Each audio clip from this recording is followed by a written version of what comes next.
Naman na nakakamangha itong ginawa nila sa area na ito mga kababayan. At di ko rin alam doon sa mga iba nating kababayan na bakit nga ba hindi sila nakaka-appreciate ng ginawa ng ating mahal na presidente Bongbong Marcos mga kababayan. Yan, may mga pailaw pa yan, solid.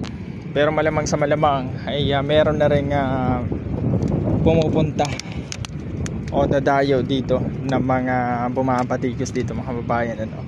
So dito sa area to is welcome ang lahat. Ayan, grabe naman, hindi mo na kailangan pumunta sa ibang area kung ganito lang kaganda. Napakalakas pa ng hangin dito. So solid ang pagpwesto dito mga kababayan. Ayan.